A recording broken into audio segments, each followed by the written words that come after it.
म्हणाले की त्यांच्याकडे समाजाचा पाहण्याचा दृष्टिकोन हा वेगळा असतो। अनेक गोष्टीपासून त्यामुळे ते वंचित राहतात।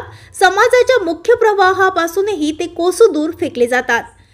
त्यांना समाजात वावरता येत नाही किंवा त्यांना समाजात सामावूनही घेतलं जात नाही। त्यामुळे त्यांचं जग हे वेगळंच आणि पीडित स्वरूपाचं होऊन बसतं। तरीही काही तृतीयपंथी आपल्या कर्तृत्वाने समाजात आपला वेगळा ठसा उमटवतात। आपल्या कामगिरीने आपली दखल घ्यायला भाग पाहतात।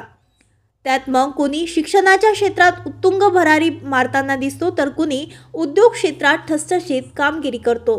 अशीच एक घटना कोल्हापुरात पाहायला मिळाली आहे। याआधी कोणत्याही तृतीयपंथीला जे जमले नाही ते कोल्हापूरच्या तृतीयपंथीने करून दाखवले आहे। महाराष्ट्रात महाराष्ट्र शासनाने एक ऐतिहासिक पाऊल उचलत कोल्हापूर जिल्ह्यात पहिल्यांदाच तृतीयपंथी समुदायाला रेशन दुकानाचा परवाना मिळाला आहे। कोल्हापूर जिल्ह्यातील मैत्री संघटनेला रास्त भाव धान्य दुकानाचा परवाना मंजूर झाला आहे।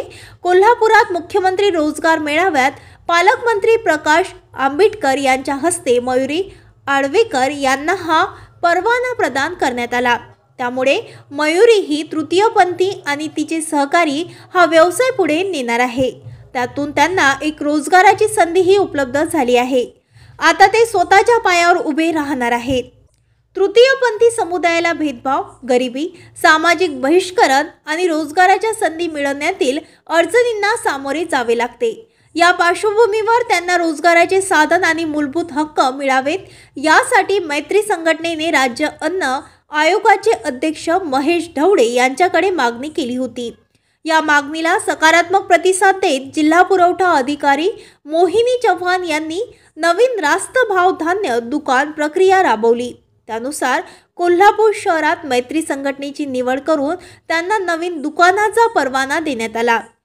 हा महाराष्ट्रातील पहिलाच प्रयोग असल्यामुळे तृतीयपंथी समुदायासाठी एक आदर्श निर्माण झाला आहे। या निर्णयामुळे तृतीयपंथींना एक वेगळं दालन खुलं झालं आहे। राज्यात पहिल्यांदाच हा प्रयोग करण्यात आला आहे।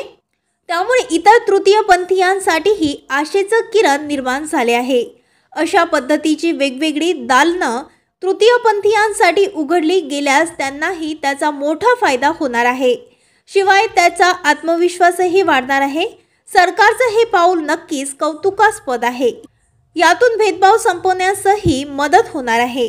शाहू महाराजांच्या कोल्हापुरातच हे होत असल्यानं हा योगायोग म्हणावा का अशी चर्चा कोल्हापुरातच सुरू झाली आहे।